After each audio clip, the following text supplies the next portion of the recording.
بسم اللہ الرحمن الرحیم۔ عزیز طلبہ السلام علیکم۔ آج کا ہمارا جو ٹاپک ہے 10th کلاس کے مطالعہ پاکستان سے، یہ ہے ریاستی پالیسی کے رہنما اصول، اور دوسرا ٹاپک ہمارے پاس ہے 1973 کے آئین کے اسلامی دفعات۔ ریاستی پالیسی کے رہنما اصول جو ہیں یہ اس کو کہتے ہیں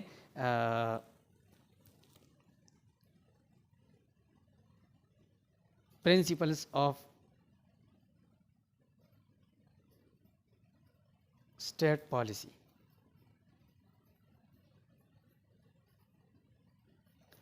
عزیز طلبہ، آپ سے گزارش ہے کہ آپ اپنی کتابیں کھولیں اور پیج نمبر 9 پر آئیں۔ پرنسپلز آف اسٹیٹ پالیسی جو ہے یہ آپ کے پیج نمبر 9 اور 10 پر ہے، اور اس کے کل جو ہے نا پوائنٹس کتنے ہیں؟ پوائنٹس اس کے ہیں 11 پوائنٹس ہم اس کے پڑھیں گے۔ میرا تو یہ خیال ہے کہ اس کو اگر کتاب سے ہم پڑھیں اور اس کے ساتھ ساتھ جو ہے نا اس کی ایکسپلینیشن ہو تو یہ زیادہ اچھا ہوگا۔ ریاستی پالیسی کیا ہے؟ پہلے ہم اس کو تھوڑا سا اس کی وضاحت کریں۔ ایک ہوتی ہے گورنمنٹ کی پالیسی، ایک ہوتا ہے اسٹیٹ کی پالیسی۔ دیکھیں، ایک ہے اسٹیٹ، ریاست، ایک ہے گورنمنٹ، ایک ہے حکومت۔ ریاست ایک مستقل ادارہ ہے جس کے اوپر ہم رہتے ہیں، اور حکومت جو ہے اس کے اندر ایک ایلیمنٹ ہے، ایک عنصر ہے، اور اس کی ریاست کے اندر جو ہے چلانے والا نظام جو ہے وہ حکومت ہے۔ جو چلنے والا نظام ہوتا ہے یہ حکومت ہوتا ہے۔ تو یہ حکومت جو ہے یہ ریاست کا حصہ ہوتا ہے۔ حکومتیں تبدیل ہوتی رہتی ہیں، ریاست اپنی جگہ رہتا ہے۔ تو جو پالیسیاں حکومتیں آتی ہیں اور اپنے ساتھ کچھ اپنی حکومتی پالیسی لے کر آتے ہیں، اور جب وہ حکومت ختم ہو جاتی ہے تو وہ اس کے ساتھ اس کی پالیسی بھی ختم ہو جاتی ہیں، تو وہ حکومتی پالیسیاں کہلاتی ہیں۔ لیکن کچھ ایسی پالیسیاں ہیں جو ریاست کی پالیسیاں ہوتی ہیں، جو حکومتیں آئیں یا جائیں لیکن ریاست پر کوئی فرق نہیں پڑتا، ریاست کی وہ پالیسیاں مستقل ہوتی ہیں۔ اس میں کبھی کبھی جو ہے یہ منتخب حکومتیں آتی ہیں، کبھی کبھی یہ منتخب حکومتیں جو ہیں وقت سے پہلے ان کی اسمبلیاں توڑ دی جاتی ہیں، وہ گھر چلے جاتے ہیں، نگران حکومت آتی ہے۔ یا اس طرح ہے کہ اب منتخب حکومت جو ہے جو 5 سال کے لیے آتی ہے، ان کی 5 سالہ مدت پوری ہو جاتی ہے، پھر نگران حکومت آتی ہے۔ یا پھر کبھی کبھی پاکستان کے اندر ایسا بھی ہوتا ہے کہ فوجی مارشل لا لگ جاتا ہے۔ تو تمام صورتوں میں جو ہے یہ ریاستی پالیسی کے رہنما اصول جو ہیں وہ ریاست کے مستقل پالیسیز ہوتے ہیں۔ یہ 11 پوائنٹس میں ہمارے پاس موجود ہیں، اور اس کے جو ہیں پوائنٹس ہم اب کتاب سے پڑھیں گے۔ پیج نمبر 9 پر آپ آ جائیں۔ یہ ہے ریاستی پالیسی کے رہنما اصول۔ 1973 کے آئین میں ریاستی پالیسی کے نمایاں اصولوں کا خلاصہ درج ذیل ہے۔ تو نمبر 1 پر ہے، پاکستان کے مسلمانوں کے انفرادی اور اجتماعی طور پر اپنی زندگی اسلام کے اصولوں کے مطابق گزارنے کے لیے خاطر خواہ سہولتیں فراہم کی جائیں گی۔ ایسے اقدامات کیے جائیں کہ وہ قرآن مجید اور سنت رسول صلی اللہ علیہ وسلم کو سمجھ سکے اور اس پر عمل کر سکے۔ پہلے نمبر پوائنٹ پر اسلام کو جو ہے نا اہمیت دی گئی ہے کہ ریاست پاکستان جو ہے وہ کیا کرے گا، یا اس کی ریاست پاکستان میں جو بھی حکومت ہے وہ اسلامی اصولوں کے مطابق زندگی گزارنے کے لیے لوگوں کو سہولیات فراہم کریں گے، لوگوں پر پابندیاں نہیں لگائیں گے، لوگوں کے لیے مشکلات نہیں بنائیں گے، لوگوں کے لیے سہولتیں فراہم کریں گے، لوگوں کے لیے اسلامی کی کتب جو ہے اس کی چھپائی ہوگی، اسلامی تعلیمات کی آزادی ہوگی۔ تو یہ ہے اسلامی اصولوں کے مطابق زندگی گزارنے کے مواقع، جو ہے جو کوئی اجتماعی طور پر گزارنا چاہے یا انفرادی طور پر گزارنا چاہے، تو ان دونوں صورتوں میں جو ہے ریاست کی طرف سے ان کو سہولیات فراہم کی جائیں گی۔ نمبر 2، قرآن مجید کی تعلیم لازمی قرار دی جائے اور حکومت اس بات کا خیال رکھے کہ قرآن مجید کی طباعت غلطیوں سے پاک ہے۔ خصوصاً تعلیمی اداروں میں قرآن مجید کی تعلیم جو ہے وہ لازمی ہو۔ اس کے علاوہ جو ہو قرآن مجید کی تعلیم جو ہے وہ جو سیاسی جو ادارے ہیں جس میں لوگ ووٹ کے ذریعے جاتے ہیں، MP ہے، MN ہے، یا پھر جو ہے نا بلدیات میں، تو ان لوگوں کے لیے بھی قرآن مجید کی تعلیم لازمی ہے کہ وہ حاصل کریں۔ اور قرآن مجید کی طباعت اور چھپائی کی ذمہ داری یہ ریاست کی ہے، اور ریاست کے اندر پھر حکومت کی ہے کہ اس کا جو ہے اس کی نگرانی کرے ریاست، اور اگر اس میں کوئی غلطی ہو تو اس کو نکالے، اور کسی کو اس میں جو ہے نا قصداً غلطی نہ کرنے دے۔ پھر جو ہے نمبر 3 پر ہے ملک میں اسلام کا ضابطۂ اخلاق نافذ کیا جائے. اسلام کا جو ضابطۂ اخلاق ہے وہ پاکستان کے اندر ہو. بڑوں کی عزت کرنا، چھوٹوں پہ شفقت کرنا، یتیموں کا خیال رکھنا، بے کسوں کا خیال رکھنا، یتیم خانے بنانا، اور لوگوں کے جو ہے نا روٹی کپڑا اور مکان کی فکر کرنا، لوگوں کو ضروری تعلیم کی سہولیات، صحت کی سہولیات، صاف پانی کی سہولیات، اور اشیاء خوردنوش کی وافر مقدار میں فراہمی، یہ ساری چیزیں. اس کے علاوہ جو ہے ضابطہ اخلاق میں یہ بھی آتا ہے کہ اسلام میں شراب نوشی حرام ہے، تو یہاں کھلے عام کوئی شراب نوشی نہ کرے، شراب کا کاروبار نہ کرے، اس طرح دوسری نشہ اور اشیاء کا جو ہے استعمال نہ کرے یا اس کا جو ہے کاروبار نہ کرے. اس کے علاوہ ضابطہ اخلاق یہ بھی ہے کہ کوئی کھلے عام جو ہے جوا نہ کھیل سکے، ستچم جواری وایو ملاوٹ کھلے عام نہ ہو سکے. یہ سارے جو ہے اسلامی اخلاقیات ہیں اور اس کی باضابطہ طور پر اس کا نفاذ ہو. نمبر 4 پہ ہے زکوٰۃ اور اوقاف سے متعلق امور کا مناسب انتظام کیا جائے. زکوٰۃ کا مکمل انتظام جو ہے وہ ریاست اور حکومت کی ذمہ داری ہے کہ وہ کرے، اور بینکوں میں یہ نظام موجود ہے کہ بینکوں میں جن لوگوں کے پیسے رکھے ہوتے ہیں سال میں جو ہے نا ایک دفعہ ان سے زکوٰۃ کی کٹوتی ہوتی ہے، اور اس طرح یہ پیسہ حکومتی خزانے میں جمع ہوتا ہے بیت المال میں یا زکوٰۃ کے اداروں میں، اور پھر وہ دوبارہ جو ہے آ کر زکوٰۃ کے اداروں میں یہ پیسہ آتا ہے اور مستحقین میں تقسیم ہوتا ہے. زکوٰۃ کمیٹیاں جو ہے وہ ضلعوں اور یونین کونسلوں کے سطح پر بنی ہوئی ہوتے ہیں، اور وہ اپنے علاقوں کی چیدہ وہ لوگ جو زکوٰۃ کے مستحق ہیں ان کی لسٹ اور ان کی فہرست جو ہے وہ تیار کرتے ہیں اور ان کو زکوٰۃ کا پیسہ فراہم کیا جاتا ہے. اور اوقاف کیا ہے؟ اوقاف جو وہ زمینیں جو کسی کی ملکیت نہ ہوں اور وہ حکومت اپنے تحویل میں لیں اور پھر لوگوں کے رفاہ عامہ کے لیے استعمال کریں، رفاہ عامہ کے لیے وقف کر دے. وہ اوقاف کا مطلب ہے وہ زمینیں جو گورنمنٹ کی طرف سے لوگوں کی سہولیات کے لیے یا مختلف نیک مقاصد کے لیے وقف ہوں. اس میں جو زمینیں جو ہیں کسی کی ملکیت نہ ہوں اور وہ حکومت پاکستان اپنی تحویل میں لے اور پھر محکمہ اوقاف میں دے، تو محکمہ اوقاف اس میں یا قبرستان بناتی ہے یا پھر جو ہے نا مساجد مدارس بناتے ہیں، انتظار گاہیں بناتے ہیں، یتیم خانے بناتے ہیں، مسافر خانے بناتے ہیں. تو یہ جو ہے اوقاف کی زمین اس طرح عام لوگوں کی سہولیات کے لیے اس پہ جگہ بنائی جاتی ہیں مختلف قسم کی. ان زمینوں کو جو حکومت نے وقف کی ہوں لوگوں کے فلاح و بہبود کے کاموں کے لیے، ان کو اوقاف کہتے ہیں، اور اس کے لیے باقاعدہ ایک ڈپارٹمنٹ بھی ہے، تو اس کا انتظام حکومت کرے. اگلا پوائنٹ جو ہے ہمارے پاس پیج نمبر 10 پر 5واں پوائنٹ، ایسی پالیسیاں ترتیب دی جائیں جن سے قبائلی، علاقائی اور صوبائی تعصب کی حوصلہ شکنی ہو. ایسی پالیسی بنائی جائے. دیکھیں نا پاکستان کے اندر جو ہے ہمیں ایک نظریہ کے تحت ایک قوم بنا دیا گیا ہے. نظریہ اسلام کے تحت ہم کہتے ہیں کہ ہم ایک قوم ہیں کیونکہ ہم سارے پاکستانی مسلمان ہیں اور پاکستانی قوم ہیں. لیکن دراصل اصل میں یہ مختلف چھوٹی چھوٹی قومیتوں کو ملا کر جو ہے پاکستان بنایا گیا ہے. اس میں پشتون الگ قوم ہے، پنجابی الگ قوم ہے، سندھی الگ قوم ہے، پنجابی بلوچی الگ قوم ہے، سرائی کی پھر ایک قوم ہے، پھر گجر ایک قوم ہے جو ہے نا، اس کے علاوہ کشمیری قوم ہے. تو یہ مختلف قسم کے اقوام ہیں جو یہاں پر چھوٹی چھوٹی قومیتوں اور قبائل جو ہیں یہاں رہتے ہیں.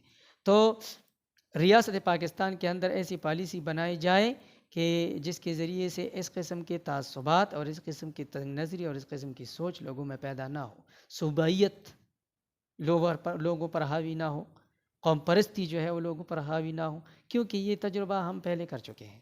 یہ چونکہ 1973 کے آئین میں ہے اور 1973 کے آئین کے بننے سے 2 سال پہلے 1971 میں ہم نے صوبائی تعصب اور قوم پرستی اور علاقائیت کی بنیاد پر پاکستان کا ایک حصہ ہم کھو چکے ہیں.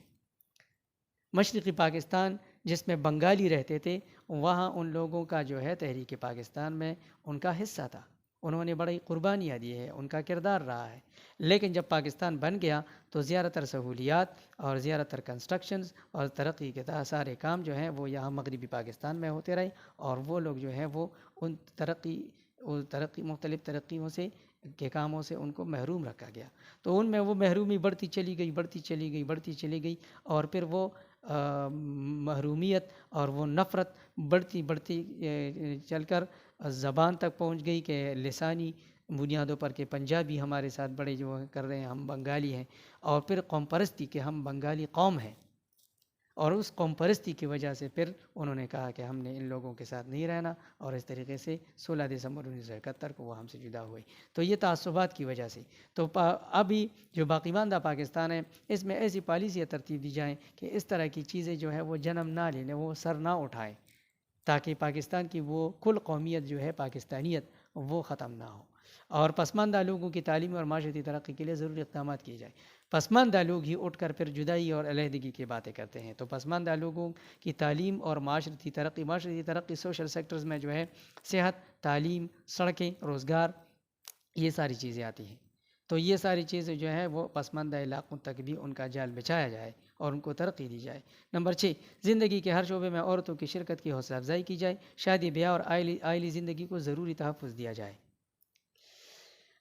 ہر شعبہ جو ہے پاکستان کے اندر جس میں جتنے مرد کام کرتے ہیں اتنا عورتوں کا بھی حصہ ہے. اور یہ جو ہے نا، عورتوں کو خواتین کو یہ موقع دیا جائے کہ اگر ان میں اہلیت اور صلاحیت ہے تو ان کو مختلف ڈپارٹمنٹس میں اور مختلف محکموں میں جگہ دی جائے. اس کے علاوہ جو ہے آلریڈی جن میں صلاحیت ہے وہ خواتین جو ہیں ان کو ایکول اپرچونٹی ویسے عام ڈپارٹمنٹس میں بھی حاصل ہیں، اور پبلک سروس کمیشن کے جو مقابلے کے بڑے بڑے امتحانات ہوتے ہیں ان میں بھی ان کو مواقع ملتے ہیں. اس طرح ہاسپٹلز میں، ٹیچنگ سٹاف میں جو ہے نا، یہ سارے شعبوں میں، تعلیم میں، صحت میں، بہت سارے شعبوں میں جو ہے خواتین اپنی ذمہ داریاں نبھا رہی ہیں اپنی اہلیت اور قابلیت کے مطابق. اور شادی بیاہ اور عائلی زندگی، عائلی جو ہے خاندانی زندگی، عائلی زندگی کو ضروری تحفظ دیا جائے تاکہ کوئی کسی کی خاندانی زندگی کو نہ چھیڑے، اس کو برباد نہ کرے. نمبر 7، اقلیتوں کے حقوق کی مناسب نگہداشت کی جائے. جو ہمارے ساتھ غیر مسلم ہیں وہ ساری اقلیتیں ہیں، ان کے حقوق کی پاسداری کی جائے. 73 کے آئین میں تو ان کو حقوق دیے گئے ہیں، لیکن پریکٹیکلی زمین پر آن دا گراؤنڈ جو ہے ان کی کتنی نگہداشت اور دیکھ بھال ہوتی ہے، یہ جو ہے نا ایک ضروری بات ہے کہ حکومت کی طرف سے اقلیتوں کے حقوق کی نگہداشت اور دیکھ بھال کی جائے. نمبر 8، تمام شہریوں کو اعلیٰ تعلیم حاصل کرنے کے لیے یکساں مواقع فراہم کی جائے. چاہے وہ گلگت بلتستان اور چترال کے پہاڑوں میں رہتے ہوں، چاہے وہ ہمارے قبائلی علاقوں میں رہتے ہوں، چاہے وہ ادھر سندھ کے کسی گاؤں میں اور تھر میں رہتے ہوں، چاہے وہ کوئٹہ اور زیارت وغیرہ میں رہتے ہوں، چاہے وہ اسلام آباد میں رہتے ہوں. تمام پاکستان کے برابر کے شہری ہیں، اور سب کو حق حاصل ہے کہ حکومت اور ریاست ان کو اعلیٰ تعلیم کے مواقع فراہم کریں. نمبر 9، شہریوں کے معیار زندگی کو بلند کیا جائے اور دولت کو چند ہاتھوں میں نہ سمیٹنے دیا جائے. معیار زندگی کس طرح بلند ہوگا؟ جب لوگوں کے پاس پیسہ آئے گا، غربت ختم ہوگی، بے روزگاری ختم ہوگی. وہ تب ختم ہوگی جب پاکستان کے اندر یہ چند خاندان جن کے ہاتھوں میں جائیدادیں بھی ہیں اور کارخانے بھی ہیں اور دولت بھی ہے، ان کو کسی طریقے سے ان سے یہ دولت جو ہے لی جائے اور یہ ان طبقات میں برابر تقسیم کی جائیں تاکہ یہ فرق ختم ہو سکے اور چند خاندانوں میں یہ دولت جو ہے یہ ان کے ہاتھوں میں نہ رہے. تو اس طریقے سے عام شہریوں کی معیار زندگی بلند ہوگی، وہ اچھا کپڑا پہنیں گے، اچھی رہائش کر لیں گے، اچھے کاروبار ان کو ملیں گے اور ان کی زندگی کا معیار جو ہے وہ بلند ہوگا، لیونگ سٹینڈرڈ ان کا بلند ہوگا. نمبر 10، شہریوں کے مابین مذہب، نسل یا جنس کے امتیاز ختم کیا جائے. حکومت بے سہارا لوگوں کی کفالت کرے. جو پاکستانی شہری ہیں، شہری کا مطلب یہ نہیں ہے کہ سٹیز میں جو رہتے ہیں، یہاں شہری کا مطلب ہے باشندہ، سٹیزن آف پاکستان. پاکستان کے تمام باشندے جو ہیں ان میں ان کے درمیان جو ہے مذہب، نسل یا جنس کا کوئی امتیاز اور فرق نہ ہو، وہ سب برابر ہوں. حکومت بے سہارا لوگوں کی کفالت کرے. جو لوگ بے سہارا ہیں، جن کا کوئی نہیں ہے، ان کی کفالت اور ذمہ داری جو ہے ان کی پرورش، ان کا خیال رکھنا، یہ حکومت کی ذمہ داری ہے. اور 11 نمبر پوائنٹ ہے، اسلامی اتحاد کو فروغ دینے کے لیے حکومت مسلم ممالک کے ساتھ بہتر تعلقات قائم کرنے کے لیے مناسب اقدامات کرے. یہ ہماری خارجہ پالیسی کا ایک بنیادی اصول ہے کہ پاکستان جو ہے خصوصی طور پر اسلامی ممالک کے ساتھ تعلقات رکھے گا تاکہ اسلامی تعلیمات کو اسلامی اتحاد کو فروغ دیا جا سکے. تو یہ جو ہے خارجہ پالیسی کے متعلق ہے کہ ایسے اقدامات اٹھائے جائیں کہ جس کے ذریعے سے ہمارے مسلم ممالک کے ساتھ تعلقات اچھے ہوں. پھر آتے ہیں ہم 1973 کے آئین کے اسلامی دفعات کی طرف. اس کو کہتے ہیں اسلامک پروویژنز آف 1973 کانسٹیٹیوشن. دفعات جو ہیں اسلامک پروویژنز ہیں، اسلامی دفعات. تو یہ بھی 11 پوائنٹس ہیں اور یہ پیج نمبر 10 اور 11 پر ہے. اس میں نمبر 1، نمبر پیج پر ہے، آئین کی افتتاحیہ میں کہا گیا ہے کہ پوری کائنات کی حاکمیت اللہ تعالیٰ کو حاصل ہے، پاکستان کے عوام حاکمیت کے اختیارات کا استعمال ایک مقدس امانت کے طور پر کریں گے۔ تو یہ افتتاحیہ جو ہے یہ اصل میں قرارداد مقاصد کی طرف اشارہ ہے۔ قرارداد مقاصد کیا ہے؟ قرارداد مقاصد ایک قرارداد تھی جو 1949 میں پاس کی گئی، جو کانسٹیٹیوئنٹ اسمبلی تھی، جو قانون ساز دستور ساز اسمبلی تھی، ان سے پاس کرائی گئی۔ وہ کس طرح تھا کہ جب پاکستان آزاد ہوا تو یہ اسلام کے نام پر آزاد ہوا تھا، لیکن بعد میں یہ شکوک و شبہات پیدا ہوئی کہ جب اس کا آئین اور قانون بنے گا، آیا وہ مکمل طور پر اسلامی ہوگا یا پھر وہ کوئی مکس نظام ہوگا یا پھر وہ کوئی سیکولر نظام ہوگا۔ تو اس میں جو ہے اس کے بیچ میں یہ جو دستور ساز اسمبلی تھی وہ کنفیوز ہو گئی، وہ جمود کا شکار ہو گئی، ان سے آگے کام نہیں ہو رہا تھا دستور سازی پر، آئین سازی پر۔ تو اس چیز کو آسان بنانے کے لیے پاکستان کے پہلے وزیر اعظم رانا صاحبزادہ لیاقت علی خان نے جو ہے انہوں نے کیا کیا، انہوں نے علماء سے مشورہ کیا، اور پھر ان علماء سے ایک جو تھے، جو دیوبند کے عالم تھے مولانا شبیر احمد عثمانی رحمۃ اللہ علیہ، انہوں نے دوسرے علماء کے ساتھ مشورہ کیا، اور پھر علماء کے مشورے کے نتیجے میں کچھ زرعی اصول جو ہے وہ ترتیب دیے گئے کہ ایک اسلامی ریاست میں کیا کیا چیزیں ہونا ضروری ہے، اور ان کو ایک قرارداد کی شکل میں لایا گیا، اور پھر 12 مارچ 1949 کو وزیر اعظم لیاقت علی خان نے ان کو قرارداد کی شکل میں ان قوانین کو پیش کیا، اور اسمبلی نے باقاعدہ طور پر اس کو پاس کیا۔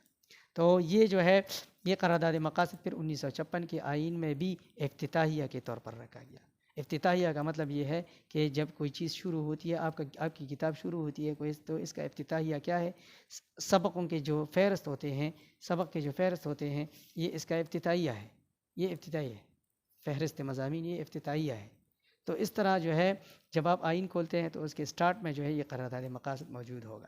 تو یہ 56 کے آئین میں بھی افتتاحیہ کے طور پر رکھا گیا، 62 کے آئین میں بھی افتتاحیہ کے طور پر رکھا گیا، 1973 کے آئین میں بھی یہ افتتاحیہ کے طور پر رکھا گیا، اور بعد میں پھر جنرل ضیاء الحق جو ہے، اس کے بعد ہم ان کا دور پڑھیں گے کہ وہ جب آئے تو انہوں نے اسلامائزیشن کی پالیسی اپنائی، اور انہوں نے کہا کہ پاکستان 1947 میں بنا ہے لیکن 1977 تک یہ اسلامی ریاست نہ بن سکی۔ وہ کیوں؟ اس لیے کہ اس کی آئین کے بہت سارے قوانین اسلامی نہیں ہیں۔ تو انہوں نے پھر 1973 کے آئین میں کچھ اسلامی قوانین کا اضافہ کیا، ان میں سے ایک یہ تھا کہ قرارداد مقاصد جو پہلے تینوں آئینوں میں افتتاحیہ کے طور پر رکھا تو گیا تھا، لیکن وہ باقاعدہ طور پر آئینوں کے اندر جو ہے قابل عمل حصہ نہیں تھا۔ انہوں نے 1973 کے آئین میں جنرل ضیاء الحق نے ایک ترمیم کی، ایک آرڈیننس پیش کیا، اور اس کے ذریعے سے قرارداد مقاصد کو افتتاحیہ میں بھی رکھا گیا، اور اس کے ساتھ ساتھ 1973 کا قابل عمل حصہ بھی بنا دیا۔ تو اس قرارداد مقاصد جو آپ 9th کلاس میں پہلے پڑھ چکے ہیں، اس میں یہ تھا کہ حاکمیت اعلیٰ اللہ تعالیٰ کے پاس ہے، اس پوری کائنات کا مالک اللہ تعالیٰ ہے، اس پوری زرزمین کا مالک اللہ تعالیٰ ہے، پھر پاکستان کی اس زمین کا مالک بھی اللہ ہے، لیکن یہاں زمین پر رہنے والے پاکستانی لوگ جو ہیں، ان کو اس پاکستان کی سرزمین کا تھوڑا بہت اختیار جو ہے اللہ تعالیٰ نے اپنے اختیار میں سے کچھ اختیار ان کو دیا ہے، اور یہ ان کے پاس ایک امانت کے طور پر ہے۔ اب یہ پاکستانی شہریوں کی ذمہ داری ہے کہ وہ اللہ تعالیٰ کے اس تفویض کردہ اختیار کو اپنے منتخب نمائندوں کے ذریعے استعمال کریں، اور ان کو اچھی طریقے سے چلائیں، کیونکہ اس کے بارے میں پوچھا جائے گا، اللہ تعالیٰ اس کے بارے میں پوچھے گا، ہم نے آپ کو زمین عطا کی، آپ نے کیا کیا؟ تو یہ ہمارے منتخب نمائندے جو ووٹوں سے آتے ہیں، ان کے ذریعے ہماری ذمہ داری ہے کہ ہم اچھی طریقے سے اللہ تعالیٰ کے احکامات کے مطابق پاکستان کا نظام چلائیں، خدا کی زمین پر خدا کا نظام ہم چلائیں۔ تو آئین کی افتتاحیہ میں کہا گیا کہ پوری کائنات کی حاکمیت اللہ تعالیٰ کو حاصل ہے، پاکستان کے عوام حاکمیت کے اختیارات کا استعمال ایک مقدس امانت کے طور پر کریں گے۔ اگر آپ 9th کلاس کے اس چیپٹر میں جائیں جہاں پر قرارداد مقاصد ہے، تو اس کو کہتے ہیں اسلام میں حاکمیت اعلیٰ کا تصور، جو ہمارے اسلامی جمہوریہ پاکستان کے جو ایک اسلامی ریاست کے جو زرعی اصول ہوتے ہیں اور اجزائی ترکیبی ہے، اور نظریہ پاکستان کے اساس اور اجزائی ترکیبی میں آپ نے پڑھا ہے کہ حاکمیت اعلیٰ کا تصور اسلام میں کیا ہے۔ حاکمیت اعلیٰ کا تصور اسلام میں یہ ہے کہ حاکمیت کسی کی نہیں ہے، پوری دنیا کی حاکمیت اللہ تعالیٰ ہے، ان اللہ علی کل شیء قدیر۔ نمبر 2، آئین کے تحت ملک کا نام اسلامی جمہوریہ پاکستان رکھا گیا۔ دوسرا جو اسلامی دفعہ یہ تھا کہ پاکستان کا نام پورا جو ہے وہ اسلامی جمہوریہ پاکستان ہوگا، Islamic republic of Pakistan. Number 3 point پر ہے 1973 کے آئین کے مطابق اسلام کو ملک کا سرکاری مذہب قرار دیا گیا۔ سرکاری مذہب جو ہے اس کو ڈکلیئر کیا جاتا ہے آئین کے اندر۔ ہر ایک ملک کے آئین کے اندر ان کا ایک مذہب ہے، اور جن کا کوئی مذہب نہیں ہے ان کو کہا جاتا ہے کہ this state will be a secular state. جس طرح ہمارا پڑوسی ملک بھارت ہے، وہ کسی خاص اس کا کوئی خاص آئینی یا سرکاری مذہب نہیں ہے، اس لیے اس کے آئین میں لکھا گیا ہے کہ India is a secular state. اور ہمارا جو ہے باقاعدہ نام رکھا گیا کہ پاکستان کا نام جو ہے وہ ہوگا اسلامک ریپبلک آف پاکستان، اسلامی جمہوریہ پاکستان۔ اور پھر 3 نمبر پوائنٹ پر ہے 1973 کے آئین کے مطابق اسلام کو ملک کا سرکاری مذہب قرار دیا گیا۔ 4 نمبر پر ہے آئین کے تحت صدر اور وزیر اعظم کے لیے مسلمان ہونے کی شرط رکھی گئی۔ 1973 میں کہا گیا کہ سربراہی حکومت اور سربراہی ریاست یہ دونوں مسلمان ہوں گے۔ صدر جو ہے وہ سربراہی ریاست ہوتا ہے۔ سربراہی ریاست کون ہوتا ہے؟ صدر۔ اور سربراہی حکومت کون ہوتا ہے؟ وزیر اعظم۔ تو ان دونوں کا مسلمان ہونا لازمی ہے۔ 1956 کے آئین میں کہا گیا تھا کہ پاکستان کا جو ہے سربراہی ریاست وہ مسلمان ہوگا، اگرچہ 56 کا آئین پارلیمانی تھا اور ہر پارلیمانی نظام میں وزیر اعظم ضرور ہوتا ہے، لیکن اس میں وزیر اعظم کا کوئی ذکر نہیں کیا گیا تھا، سربراہی حکومت کا نام نہیں تھا، کہا گیا تھا سربراہی ریاست جو ہے اس کا مسلمان ہونا لازمی ہے۔ اس کا مطلب یہ ہے کہ وزیر اعظم کے لیے مسلمان کا ہونے کی شرط نہیں تھی۔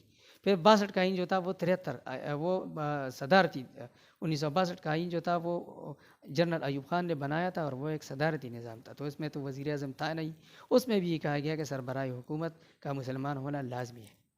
پھر جو ہے جب 73 کا آئین بنا تو اس میں یہ پارلیمانی نظام تھا اور ریئل چیف ایگزیکٹو، اصل جو انتظامیہ کا سربراہ ہوتا ہے وہ وزیر اعظم ہوتا ہے۔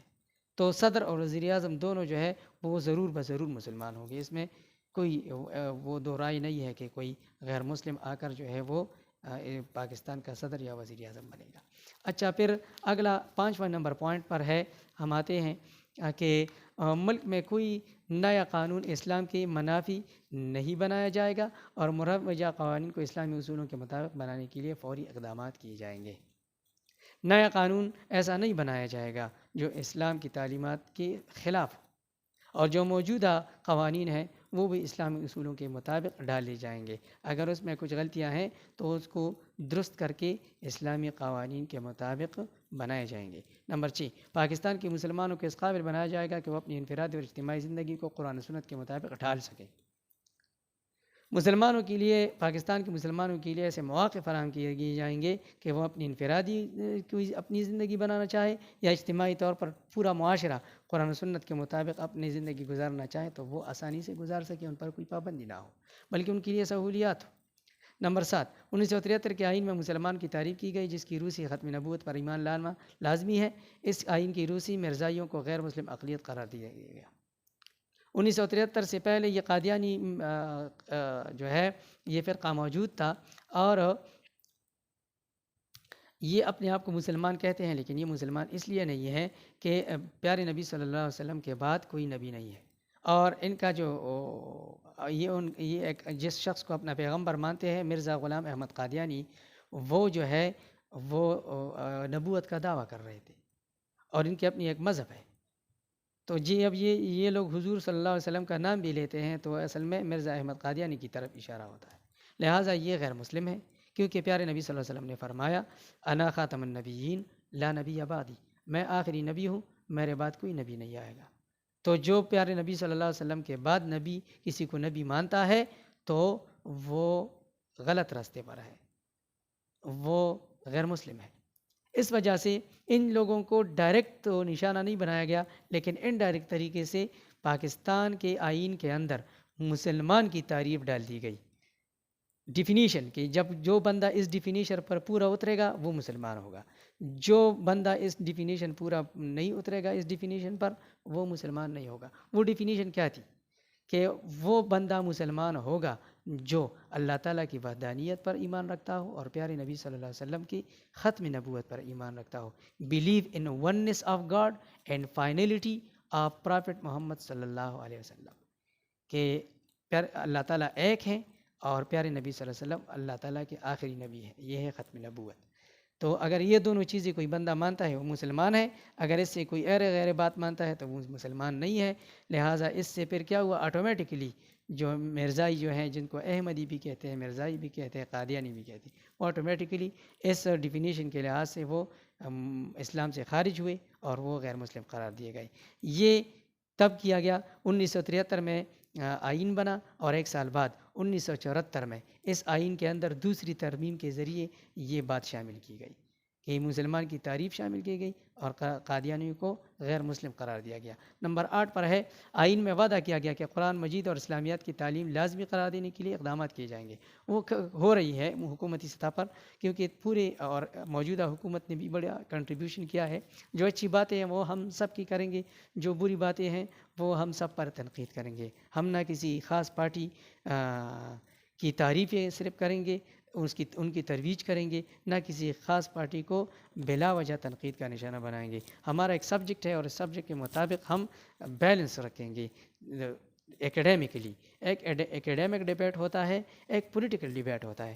پولیٹیکل ڈیبیٹ میں یہ ہوتا ہے کہ جس بندے کا جو بھی ہو، کوئی پی ایم ایل این میں ہے، کوئی پی پی پی میں ہے، کوئی پی ٹی آئی میں ہے، کوئی جمعیت علماء اسلام میں ہے، کوئی جماعت اسلامی میں ہے، کوئی اے این پی میں ہے، کوئی جو ہے نا قومی وطن پارٹی میں ہے، کوئی کسی میں ہے، کوئی کسی میں ہے، تو وہ پھر پولیٹیکل ڈسکشن میں اپنی پارٹی کے اچھائیاں اور دوسرے کی برائیاں بیان کرتا ہے. یہاں یہ ایک ایکیڈیمک ڈیبیٹ ہے، اس میں تنقید بنتی ہے تو وہ بھی کریں گے، تعریف بنتی ہے تو وہ بھی کریں گے. تو اس حکومت نے بھی یہ لازمی قرار دیا گیا ہے کہ اسکول اور کالجوں میں قرآن مجید کی تعلیم لازمی ہوگی. بلکہ یہاں تک سننے میں آیا ہے کہ کالج کے لیول پر تفسیر پڑھائی جائے گی. تو یہ بڑا اچھا اقدام ہے. یہ اسلامی تعلیم جو ہے لازمی کہاں پہ ہوگی؟ تعلیمی اداروں میں. نمبر 9، آئین میں کہا گیا تھا کہ وہ سود، عصمت فروشی، جوا اور شراب کا خاتمہ ہوگا. سود حرام ہے، اضافی پیسے لینا. کسی کو آپ نے 30,000 روپے دیے اور آپ 35,000 پھر کچھ عرصہ بعد مانگ رہے ہیں، 5,000 آپ سود لے رہے ہیں ویسی، تو یہ حرام ہے. عصمت فروشی، اپنی عزت کو فروخت کرنا. جو لوگ جو ہے نا اپنی جسم کی عزت کو خراب کر کے پیسہ کماتے ہیں اس کو کہتے ہیں عصمت فروشی. یہ بھی جرم ہے اور یہ بھی گناہ ہے. جوا، ستھ چمو پختوں کے جواری وایو، جواری ہم حرام ہے. جوا بھی حرام ہے اور شراب اس کا بھی خاتمہ ہوگا. اس کا فروخت، اس کا خرید، اس کا کاروبار اور اس کا پینا وغیرہ یہ سب حرام ہے اور جرم ہے. نمبر 10، اسلامی نظریاتی کونسل قائم کی جائے گی. یہ کونسل قوانین کو اسلامی بنانے میں قانون ساز اداروں کی رہنمائی کرے گی. قانون ساز ادارے جو ہیں یہ پارلیمنٹ ہے، قومی اسمبلی اور سینٹ. یہاں پر قانون بنایا جاتا ہے، اس لیے ان کو قانون ساز ادارے کہتے ہیں، جہاں پر قانون سازی ہوتی ہے. تو اسلامی نظریاتی کونسل ایک ادارہ ہے، اسلامک آئیڈیالوجی کونسل، اور اس میں علماء بیٹھتے ہیں. اس کونسل میں وہ علماء کیا کریں گے؟ جو پرانے قوانین ہیں ان کو غور سے پڑھیں گے اور ان میں جو غیر اسلامی باتیں ہیں وہ ان کے سامنے لائیں گے، قانون ساز اداروں کے سامنے، کہ اس میں یہ ترمیم کریں اور اس کو اسلامی بنائیں. اور جو نئے قوانین بنتے ہیں، نئے قوانین میں بھی تجاویز پیش کرے گی. اسلامی نظریاتی کونسل جو ہے وہ قانون ساز اداروں کو تجاویز پیش کریں گے کہ یہ قانون آپ بنائیں. ٹھیک ہے. نمبر 11، اقلیتوں کو مذہبی آزادی دی گئی. اقلیتوں کو، جو غیر مسلم ہمارے پاس رہتے ہیں، ہمارے ساتھ رہتے ہیں، ہندو ہے، سکھ ہے، عیسائی ہے اور پارسی ہے یا بدھ مت ہے، جین مت کے لوگ ہیں، بدھ ہیں، تو وہ سارے ان لوگوں کو اپنی مذہبی آزادی ہوگی. وہ اپنی عبادت گاہیں بنا سکتے ہیں، وہ اپنی عبادتیں کر سکتے ہیں، وہ اپنی مذہب کی تعلیمات پر عمل کر سکتے ہیں، وہ اپنی مذہب کی تعلیمات آپس میں ایک دوسرے کے ساتھ اس کا تذکرہ کر سکتے ہیں، اس کی پرچار کر سکتے ہیں، اور وہ اپنی جو مذہبی روایات ہیں وہ منا سکتے ہیں. جو مذہبی روایات کیا ہیں کہ ہندو جو ہے ہولی دیوالی مناتے ہیں، کرسچن جو ہے عیسائی وہ جو ہیں وہ ایسٹر اور کرسمس مناتے ہیں. تو اس طرح کے جو ہیں ان کو آزادی ہوگی. یہ تھے آپ کے آج ہمارے 2 ٹاپکس، ریاستی پالیسی کے رہنما اصول، اس کی بھی 11 پوائنٹس تھے، اور 1973 کے آئین کے اسلامی دفعات، اس کی بھی 11 پوائنٹس تھے. اور یہ جو ہے یہ پیج نمبر 10 اور 11 پر ہے، 10 اور 11 پر. اور یہ پرنسپلز آف پالیسی جو ہے ریاستی پالیسی، یہ پیج نمبر 9 اور 10 پر ہے. اور یہ پیج نمبر 11 اور 10 اور 11 پر ہیں. اس کو آپ پڑھیں کتاب میں. امید ہے کہ آپ کو سمجھ آ گئی ہوگی. اگلا لیکچر جو ہمارا ہوگا وہ جنرل ضیاء الحق کا دور حکومت 1977 سے لے کر 78 تک. تو اس کو ہم اگلے لیکچر میں آپ کو پڑھائیں گے. تب تک کے لیے آپ سے اجازت چاہتے ہیں. اللہ حافظ.